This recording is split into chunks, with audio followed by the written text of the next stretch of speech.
Bismillahirrahmanirrahim. Assalamualaikum warahmatullahi wabarakatuh. Bismillah, alhamdulillah. Wassalatu wassalamu ala habibillah Sayyidina Muhammad ibn Abdillah wa ala alihi wa sahbihi wa mawala. Assalamualaikum. Allahumma rabbi syrah lana sudurana wa yassir lana umurana wahlul 'uqdatam min alsinatina yafqahu aqwalana. Allahumma faqqihna fid din wa 'allimna at-ta'wil. Allahumma alhimna marashida umurina wa a'izna min syururi anfusina birahmatika ya rabbal alamin walhamdulillahi rabbil alamin. Ahlan kepada sahabat-sahabat semua, selamat petang, salam pertemuan dalam program Hamba Ilahi siri yang ke-165 bersama dengan saya Umar Aziz. Ahlan Zimadon, Hardi Sohaimi, Galik Spirit, Norazia Mukhtar, Yaya Lia, Ninda Anis, Zaliha Kamaruddin, Jamalia Manab, Kati Khairuddin, Anita Maizan, Syarina Osman, Rukumah Yusof, Arif Taib, Hayati Yusof, Tuan Nur Rahim Sharif, Sapia Sapian, Ana Sukaimi, Syarina Uthman, Nurul Hidayat, Nursia Ismail, Ummi Zayhadi, Syafiq Rohani, Zakat Zakia Muhammad Nin, Kati Khairuddin, Fauzan Muhammad, Zainun Hadi, kemudian Wan Nasrah, Wan Ismail, Aminah Hitam, Hasna Hussein, Simah Hussein, dan juga Rozana Aziz, Noriha Manab, Ummi Akasha, Masria Maria, Nura Muhammad, Notia Sira, Siti Mazura, Ija Rahman, Eta Arifin, Verita Delima, serta Nora Mat Darus, Tumirah Damiri dan semua sahabat-sahabat yang lain. Ahlan kepada sahabat-sahabat semua. Waalaikumsalam warahmatullahi wabarakatuh kepada semua yang memberi salam. Terima kasih kepada semua yang mendoakan. Moga-moga doa yang baik kembali kepada sahabat sentiasa. Amin ya rabbal alamin. Pada siri yang ke-165 ini kita nak sambung pada tajuk yang sedang dibicarakan oleh Imam Nawawi rahimahullahu ta'ala berkenaan dengan adab ketika mana mengkhatamkan Al-Quran pada muka surat 210 riwayat yang ke-317. Muka surat 210 riwayat yang ke-317. Namun sebelum kita mulakan, apa kata sama-sama kita perbetulkan dahulu niat. Moga-moga pertemuan kita adalah kerana Allah Subhanahu wa ta'ala. Nawaitu ta'alluma wa ta'lim wa tadhakkura wa tadhkir wa naf'a wal intifa' wal ifadata wal istifada wal hatha ala tamassuki bi kitabillah wa sunnati rasulillahi sallallahu alaihi wasallam wa du'ai ilal huda wa dalalati ala al khair ibtigha'a wajhillah wa mardatih wa kurbih wa thawabih. Amin amin ya rabbal alamin. Ahlan kepada sahabat-sahabat yang bersama. Mohon jasa baik untuk bantu share, bantu untuk kongsi, bantu untuk sebar luas rakan-rakan yang lain. Moga-moga lebih ramai yang beroleh manfaat insya-Allah. Jom kita lihat catatan Imam Nawawi rahimahullahu ta'ala berkenaan dengan adab mengkhatamkan Al-Quran. Maka Imam Nawawi telah sebutkan pada apa yang kita baca semalam pada perenggan pertama bahawa digalakkan untuk menghadiri majlis khatam Al-Quran. Dan Imam Nawawi mengambil dalil daripada perintah Nabi walaupun seseorang itu uzur dan tak boleh melakukan solat sunat raya, maka Nabi SAW akan tetap suruh mereka datang supaya mengambil bahagian daripada doa bersama dengan orang-orang Islam.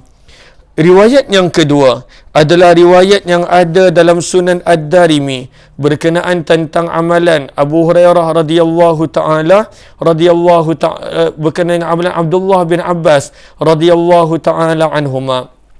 Maka disebutkan di sini, kata Imam Nawawi, wa rawaina fi Musnad Ad-Darimi an Ibn Abbas radhiyallahu ta'ala anhuma. Kata Imam Nawawi, dan kami meriwayatkan dalam Sunan Ad-Darimi bahawa Abdullah bin Abbas radhiyallahu ta'ala anhuma annahu kana yaj'alu rajulan yurakibu rajulan yaqra'ul Qur'an fa idza arada an yaqtima a'lama ibn Abbas radhiyallahu anhuma fayashhadu dhalik. Kata Imam Nawawi menceritakan tentang amalan Abdullah bin Abbas, yang mana Abdullah bin Abbas akan memerintahkan seseorang untuk memerhatikan seseorang yang pada waktu itu sedang membaca Al-Quran. Maka Abdullah bin Abbas akan maklumkan, engkau tengok orang ni yang tengah baca Al-Quran ini, apabila orang itu hampir untuk khatam, maka hendaklah engkau maklumkan aku, beritahu aku. Kenapa Abdullah bin Abbas nak tahu tentang bilakah orang itu khatam Al-Quran? Supaya Abdullah bin Abbas dapat bersama-sama menghadiri, menyaksikan majlis khatam Al-Quran dan turut bersama dalam doa ketika mana khatam Al-Quran. Begitu juga kalaulah kita lihat di sini, Allahumma salli ala Sayyidina Muhammad, yang mana dibawakan oleh Ibnu Allan rahimahullahu ta'ala. Bagaimana riwayat penuh dia. Riwayat ini dinukilkan oleh Qatadah berkenaan tentang Abdullah bin Abbas. Kana rajulun yaqra'ul Qur'ana fi Masjidil Madinah. Ada seorang lelaki yang kerap membaca Al-Quran di Masjid Nabawi. Juga riwayat Musnad Ad-Darimi, tapi riwayat yang penuhnya. Fakana bin Abbas kad wada'a alaihi rasad, dan adalah Abdullah bin Abbas dia menempatkan seseorang yang sentiasa bersama memerhatikan orang yang suka membaca Al-Quran di Masjid Nabawi ini. Kemudian kata Qatadah rahimahullahu ta'ala, ketika mana telah tiba fa'idha kana khatmuh, ketika mana telah tiba waktu khatam, maka Abdullah bin Abbas akan dimaklumkan, maka Abdullah bin Abbas akan datang dan menghadiri majlis khatam Al-Quran. Sampai ke tahap itu kita nampak Abdullah bin Abbas mengambil berat dengan dengan khatam Al-Quran, untuk hadir majlis khatam Al-Quran, sehingga kan beliau tempatkan, beliau minta seseorang untuk sentiasa memerhatikan, dan apabila hampir waktu maklumkan kepada beliau. Mungkin kita anggap biasa majlis khatam Al-Quran, tetapi daripada amalan para sahabat Nabi seperti Abdullah bin Abbas, sebenarnya ianya sesuatu yang pada waktu itu perlu untuk kita berikan perhatian. Sama ada kita khatam Al-Quran ataupun bersama dengan orang-orang lain yang sedang membaca Al-Quran, kita join majlis khatam Al-Quran mereka. Maka ini adalah riwayat yang ke-317. Riwayat yang ke-318 dinukilkan oleh Ibnu Abi Dawud. Maka dinukilkan oleh Ibnu Abi Dawud dengan dua sanad yang sahih daripada Qatadah rahimahullahu ta'ala, salah seorang tabi'in yang merupakan sahabat dan teman Anas bin Malik radhiyallahu anhu. Maka Anas bin Malik, Qatadah berkata, apabila Anas bin Malik mengkhatamkan Al-Quran, dia akan mengumpulkan keluarganya dan berdoa bersama-sama. Maka ini adalah amalan Anas bin Malik pula. Tadi kita telah baca berkenaan tentang amalan Abdullah bin Abbas yang sentiasa berusaha untuk hadir pada majlis khatam Al-Quran orang lain. Tapi kadang-kadang kita timbul soalan, bagaimana kalaulah kita pula yang khatam? Maka Qatadah meriwayatkan daripada Anas bin Malik, yang mana bila Anas bin Malik nak khatam Al-Quran, dia akan kumpul ahli keluarga dia. Dia akan kumpul pada waktu itu orang-orang yang dekat dengan dia, dan pada waktu itu mereka akan doa bersama-sama. Lalu sebab itu dalam riwayat yang lain disebutkan juga, Ibnu Allan membawakan riwayat daripada Thabit Al-Bunani bahawa anna Anasan kana idza khatama Al-Quran, adalah Anas bin Malik apabila khatam Al-Quran, jama'a ahlah, dia akan kumpulkan ahli keluarga dia, wa waladah, anak-anak dia, dan pada waktu itu wada'a lahum, dan pada waktu itu mendoakan untuk mereka pada majlis khatam Al-Quran. Lalu sama ada majlis khatam Al-Quran orang lain, kita boleh ikut amalan Abdullah bin Abbas untuk hadir, dan ketika mana majlis khatam Al-Quran kita kumpulkan pada waktu itu ahli keluarga, anak-anak dan keluarga yang terdekat, untuk sama-sama kita berdoa dan kita doakan untuk mereka dalam majlis khatam Al-Quran tersebut. Ini adalah amalan dua sahabat Nabi sallallahu alaihi wasallam. Kemudian riwayat yang ke-319 Ibnu Abi Daud juga meriwayatkan dengan sanad-sanad yang sahih daripada Imam Hakam bin Utaibah, salah seorang tabi'in. Kata Hakam bin Utaibah, riwayat yang ke-319, Mujahid dan Abdah bin Abi Lubabah mengutuskan seseorang kepadaku dan berkata, sesungguhnya kami mengutus seseorang kepada kamu kerana kami mahu mengkhatamkan Al-Quran, sedangkan doa-doa pasti dimakbulkan ketika mana dikhatamkan Al-Quran. Okey. Allahumma salli ala Sayyidina Muhammad. Okey, lalu ini adalah amalan daripada Mujahid dan juga Abdah bin Abi Lubabah, yang mana beliau akan menghantar orang pada waktu itu kepada Hakam bin Utaibah, kerana Hakam bin Utaibah terkenal pada waktu itu dengan terkenal sebagai kawan mereka, sahabat mereka. Lalu bila Mujahid dan Abdah bin Abi Lubabah nak khatam Al-Quran, dia akan maklumkan kami nak khatam dan doa adalah mustajab ketika mana khatam, dan mereka jemput pada waktu itu Hakam bin Utaibah untuk sama-sama berada dalam majlis khatam Al-Quran. Maka daripada sini juga kita nampak pada waktu itu tidak salah bila adanya khatam Al-Quran menjemput, mengajak orang lain sama ada ahli keluarga, maka itu adalah amalan Anas bin Malik. Ataupun kita pergi pada majlis khatam Al-Quran, maka itu adalah amalan Abdullah bin Abbas. Ataupun kita jemput orang yang kita selesa, orang yang kita suka, orang yang terdekat dengan kita walaupun bukan keluarga, di mana itu adalah amalan Mujahid dan juga Abdah bin Abi Lubabah menjemput Hakam bin Utaibah untuk sama-sama dalam majlis khatam Al-Quran mereka. Dan apakah alasan mereka? Kerana sedangkan doa-doa pasti dimakbulkan ketika mana Al-Quran dikhatamkan. Dalam sebahagian riwayat sahih yang lain disebutkan sesungguhnya rahmat Allah turun ketika mana Al-Quran dikhatamkan. Maka ini adalah amalan para salafus salih ketika mana mereka khatamkan Al-Quran. Kadang-kala kita tak ambil berat pun untuk berdoa. Walhal sebenarnya membaca Al-Quran itu amalan mulia. Tetapi sebenarnya bila dah khatam waktu itu doa adalah mustajab. Kadang-kala kita tak ambil berat pun untuk berdoa ketika mana kita khatam. Ataupun ada orang yang kita kenal khatam. Padahal sebenarnya itu adalah waktu rahmat diturunkan dan doa mustajab.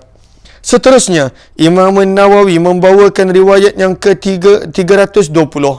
Maka kata Imam Nawawi, warawa bi isnadis sahih an Mujahid qal kanu yajtami'una inda khatmil Quran wa yaqulun inna rahmata tunzil inda khatmil Quran.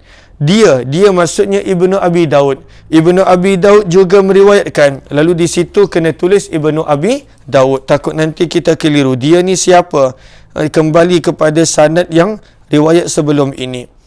Lalu Ibnu Abi Daud juga meriwayatkan dengan sanadnya yang sahih daripada Mujahid rahimahullahu ta'ala, di mana Mujahid berkata, kanu, iaitu mereka para tabi'in, mereka berkumpul ketika Al-Quran dikhatamkan, lalu berkata, sesungguhnya rahmat Allah turun bersama ketika mana pengkhataman Al-Quran. Maka ini adalah sebahagian kecil daripada sebahagian banyak adab-adab ketika mana khatam Al-Quran yang Imam Nawawi terangkan lebih detail dalam kitab At-Tibyan fi Adabi Hamalatil Quran beliau. Tetapi di sini dibawakan beberapa riwayat tentang amalan Abdullah bin Abbas yang mencari-cari majlis khatam Al-Quran, amalan Anas bin Malik yang mengajak ahli keluarga untuk bersama-sama berada dalam majlis khatam Al-Quran, dan juga amalan seperti daripada Mujahid dan Abdah bin Abi Lubabah tabi'in rahimahumullah ta'ala yang mengajak orang-orang yang terdekat daripada kalangan teman-teman mereka untuk hadir pada majlis khatam Al-Quran. Mungkin kita tak boleh nak berkumpul kerana larangan dan juga adanya PKP, PKPD dan sebagainya. Tapi mungkin kita boleh buat melalui Google Meet ataupun melalui Zoom pada waktu itu untuk sama-sama berdoa. Sama-sama berdoa ketika mana majlis khatam Al-Quran. Kata Imam Nawawi, bila dah khatam Al-Quran, apakah yang digalakkan? Kata Imam Nawawi, fasal, galakan berdoa setelah selesai khatam. Lalu bila kita dah hadir pada khatam, walaupun pada waktu itu rahmat dah turun, tetapi ada begitu banyak galakan untuk berdoa ketika mana dah khatam Al-Quran.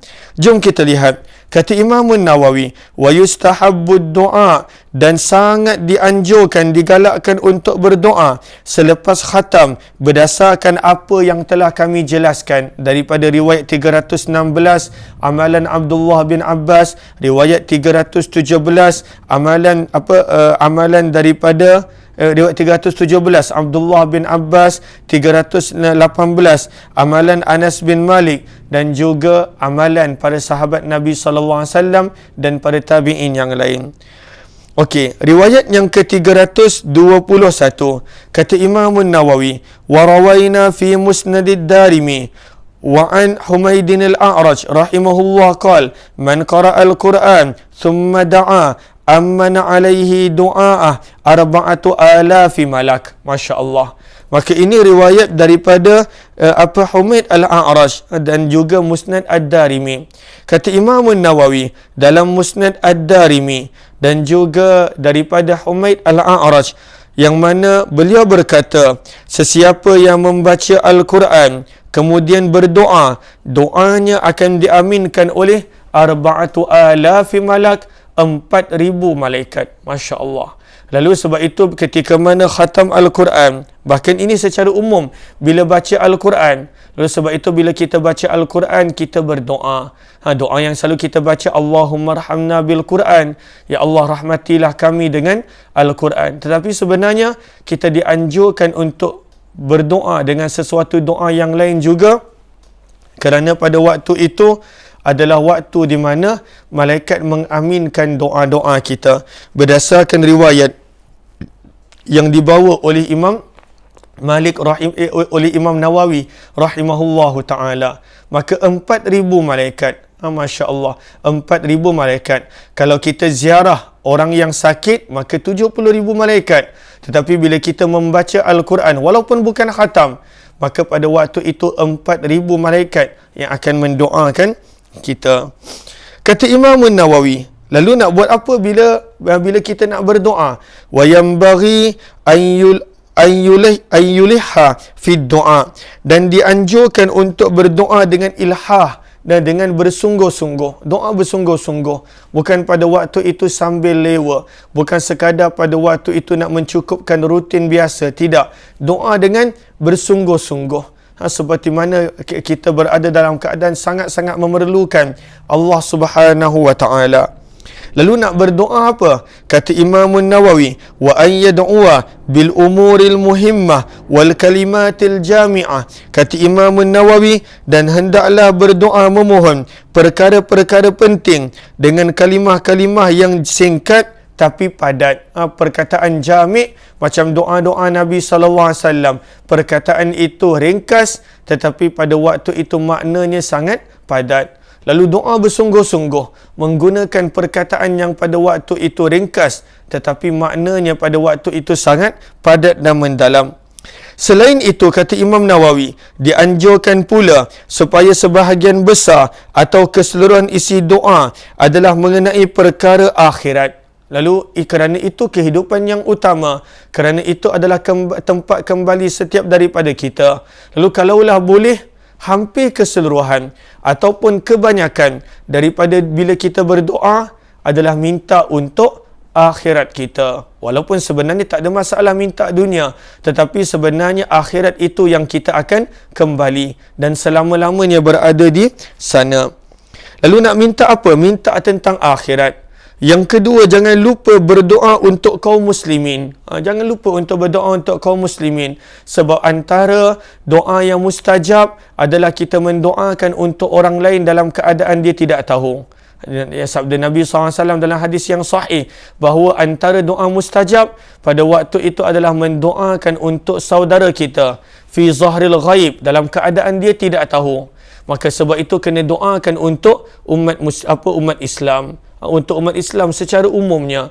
Dan kemudian yang ketiga, kata Imam Nawawi, mendoakan kebaikan pemerintah. Kerana apabila pemerintah baik, maka pada waktu itu membawa kebaikan. Tetapi apabila pemerintah itu tidak, maka pada waktu itu akan mendatangkan kesusahan.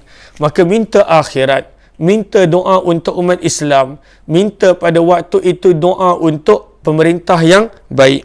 Yang keempat, dan pada waktu itu minta juga doa untuk seluruh Allahumma salli ala sayyidina Muhammad pekerja pemerintahan, wasairi wulati umurihim, maksudnya pekerja bukan pekerja. Allahumma salli ala sayyidina Muhammad, maksudnya Allahumma salli ala sayyidina Muhammad mereka yang berada di posisi kerajaan. Maksudnya pemerintah itu seorang, tetapi orang di sekelilingnya juga memainkan peranan. Maka pada waktu itu mendoakan untuk orang yang berada di sekeliling, di sisi pemerintah. Kata Imam Nawawi, supaya mereka selalu taat, dipelihara daripada melanggar syariat, saling membantu dalam kebaikan dan ketakwaan, membela kebenaran dan memerangi musuh-musuh Islam serta orang-orang yang ingkar. Lalu ini yang kita kena doakan pada waktu itu, kata Imam Nawawi, untuk pemerintah agar mendapat pemerintah yang baik, dan pada waktu itu mereka yang taat pada syariat Allah, mereka yang pada waktu itu mempertahankan agama Allah, begitu juga orang-orang yang berada di sekeliling pemerintah. Kata Imam Nawawi, ini sudah saya jelaskan secara terperinci dalam kitab Adabul Qurra. Allahumma salli ala Sayyidina Muhammad. Bukan Adabul Qurra, dalam kitab Adabul Quran. Lalu bukan Adabul Qurra, Adabul Quran, iaitu kitab At-Tibyan. Dalam kitab At-Tibyan, Imam Nawawi dah terangkan. Lalu bukan Qurra di situ, tetapi Quran. Dalam kitab ini saya sebutkan contoh-contoh doa. Kebanyakan sahabat-sahabat ada kitab At-Tibyan, kerana kita dah pernah 2 kali buat daurah tentang kitab ini, maka pada waktu itu boleh rujuk dalam kitab At-Tibyan. Banyak doa yang Imam Nawawi kongsikan sebagai contoh. Kalaulah kita tak tahu nak baca doa apa ketika mana khatam Al-Quran, ataupun ketika mana kita selesai membaca Al-Quran. Kata Imam Nawawi dalam kitab ini, iaitu kitab At-Tibyan fi Adabi Hamalatil Quran, saya telah sebutkan contoh-contoh doa. Bagi yang ingin mengetahuinya, silakan merujuk kitab itu. Lalu kerana itu adalah khusus tentang cerita adab Al-Quran, Imam Nawawi dah bawakan begitu banyak contoh berkenaan tentang doa-doa selepas khatam. Lalu saya rasa sahabat-sahabat kebanyakannya ada. Adakah yang ada kitab tu? Kitab At-Tibyan. Yang dekat saya, Allahumma salli ala Sayyidina Muhammad, mana saya letak, tak ada dekat dalam rak buku. Tapi ada, kalau kita tengok contoh adab-adab, contoh doa-doa selepas membaca Al-Quran, ataupun ketika mana khatam, yang telah digariskan oleh Imam Nawawi rahimahullahu ta'ala. Okey, dan kita pun 2 kali kita telah buat pembacaan kitab At-Tibyan tersebut, bersama dengan Al-Fadil Ustaz Hazri dan juga bersama dengan saya. Allahumma salli ala Sayyidina Muhammad wa ala ali Sayyidina Muhammad. Okey. Bagi yang ingin mengetahuinya tentang contoh-contoh doa, kata Imam Nawawi, silakan merujuk kitab itu. Selepas khatam Al-Quran, dianjurkan untuk memulakan khatam yang seterusnya. Jangan dilewatkan. Bila contohnya dah khatam dah, maka terus pada waktu itu untuk kita mulakan khatam yang baru. Janganlah pula bila dah khatam, Alhamdulillah dah khatam, InsyaAllah lah tunggulah pula Ramadan nanti, khatam yang lain, dah banyak dah khatam. Tidak. Dianjurkan bila dah khatam, pada waktu itu untuk terus memulakan khatam yang baru. Dan ini yang disebutkan dalam hadis sebagai pada waktu itu al-hal war-rihlah. Apakah maksud al-hal war-rihlah? Kita akan baca nanti pada hadis 322. Maksudnya bila dah khatam je sampai kul a'udzu birabbin nas minal jinnati wan nas dah khatam, maka pada waktu itu kita digalakkan untuk mula balik Al-Fatihah dan baca surah Al-Baqarah sekurang-kurangnya sampai Al-Muflihun. Nak menunjukkan kenapa orang buat begitu, nak mengamalkan dengan hadis 322 yang mana Nabi anjurkan bila dah khatam, pada waktu itu terus mulakan balik. Lalu kalaulah kita berhenti sampai An-Nas, kita tak tahu bila nak mula balik Al-Fatihah dengan Al-Baqarah tersebut. Maka sebab itu bila kita khatam je, maka para ulama anjurkan kita jangan berhenti dekat An-Nas, sambung dengan Al-Fatihah dan juga sambung sedikit daripada surah Al-Baqarah sampailah Al-Muflihun. Kata Imam Nawawi rahimahullahu ta'ala, hal ini iaitu pada waktu itu bila khatam mula terus dianjurkan oleh para ulama salaf. Dalil yang dijadikan hujjah oleh para ulama salaf adalah riwayat seperti berikut. Ini contoh yang mana dibawakan dalil bila khatam pada waktu itu mula terus, mula balik. Ahlan kepada sahabat-sahabat. Waalaikumsalam warahmatullahi wabarakatuh kepada yang baru join. Mohon jasa baik untuk bantu share kepada yang belum. Bantu kongsi sebaluas dan tag rakan-rakan. Kita sedang membaca kitab Al-Adhkar Imam Nawawi pada tajuk tentang galakan untuk berdoa selepas daripada khatam Al-Quran. Maka tadi Imam Nawawi dah terangkan nak doa apa. Banyakkan doa akhirat. Banyakkan doa bukan sekadar untuk diri kita dan keluarga. Untuk seluruh umat muslimin. Doakan juga agar pada waktu itu pemerintah adalah pemerintah yang baik. Yang taat kepada Allah. Yang menjaga syariat Allah. Yang pada waktu itu menjadi benteng kepada yang menjadi yang memerangi musuh-musuh agama Allah dan sebagainya. Dan di sini Imam Nawawi sedang bawakan dalil berkenaan tentang bila khatam terus mula balik. Kata Imam Nawawi, warawaina, dan kami telah meriwayatkan. Kata Imam Nawawi, dan kami telah meriwayatkan dengan hadis Anas bin Malik radhiyallahu taala anhu bahawa baginda Nabi sallallahu alaihi wasallam bersabda, Allahumma salli ala Sayyidina Muhammad wa ala ali Sayyidina Muhammad. Lalu hadis ini hadis riwayat apa? Imam Nawawi tak sebutkan di sini. Sahabat-sahabat boleh catat. Hadis riwayat Imam Tirmizi 1. Hadis 322 ini. Kemudian hadis riwayat Imam Baihaqi dalam Syu'abul Iman.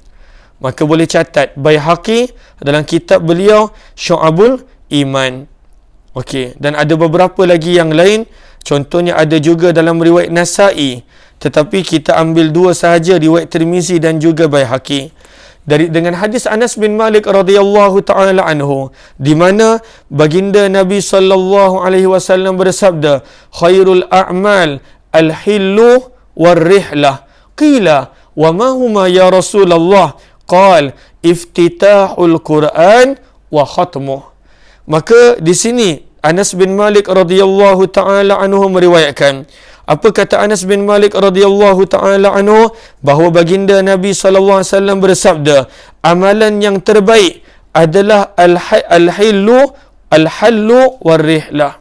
Sebentar, al-hillu dalam kitab yang asal dibawakan dengan baris bawah. Al-hillu iaitu tinggal, war-rihlah dan pergi. Maka para sahabat bertanya, wahai Rasulullah, apakah maksud tinggal dan pada waktu itu pergi? Istilah tu al-hillu war-rihlah, apakah maksud dia? Maka Nabi SAW menjawab, memulakan bacaan Al-Quran ketika mana mengkhatamkan dia. Lalu ketika mana khatam, mulakan balik bacaan Al-Quran. Ketika mana khatam, mulakan balik bacaan Al-Quran. Al-hillu war-rihlah sebenarnya adalah satu ungkapan yang orang Arab gunakan untuk orang yang mana dia tak pernah bermukim. Dia ketika mana sampai je, dia buat permusafiran baru. Dia ketika mana sampai je ke tempat dia, dia buat safari yang baru. Perjalanan musafir maksudnya perjalanan yang baru. Maka untuk orang yang sebegini, kan banyak orang sebegini, dia tak pernah ada pada satu tempat. Ada je musafir, adanya ada kerja lain, balik je terus duduk rumah beberapa ketika terus pergi. Maka orang Arab panggil sebagai al-hillu war-rihlah. Maka maksudnya adalah orang yang mana dia tak pernah berhenti daripada perjalanan. Lalu Nabi gunakan terma yang difahami oleh masyarakat Arab pada waktu itu dengan pada waktu itu orang yang tak pernah berhenti baca Al-Quran. Khatam je, mula balik. Khatam je, mula balik. Khatam je, mula balik. Bukanlah macam Allahumma salli ala Sayyidina Muhammad, apa khatam pun tak pernah, apatah lagi nak mula. Kita tak nak begitu. Kita nak seperti yang mana Nabi gambarkan, sebaik-baik amalan adalah orang yang tak pernah berhenti baca Al-Quran. Khatam, dia mula. Khatam, dia mula. Dan itu dikenali oleh orang Arab dalam istilah orang yang tak pernah berhenti bermusafir sebagai al-hillu war-rihlah. Inilah adalah sabdaan baginda Nabi sallallahu alaihi wasallam. Kemudian fasal yang seterusnya, Imam Nawawi bawakan fasal orang yang tertidur daripada hizibnya dan kebiasaannya membaca Al-Quran. Dia pada waktu itu ada amalan dia, setengah juz, 1 juz. Tetapi dia tertidur. Hari itu dia tak buat. Maka apakah yang patut dia lakukan? InsyaAllah yang ini kita sambung esok. Lalu saya nak sahabat-sahabat bantu kongsikan. Nanti saya akan sharekan pada malam ni poster daurah kita esok. Esok kita akan ada daurah bersama dengan Al-Fadhil Ustaz Hazri Hashim berkenaan tentang ibadah korban.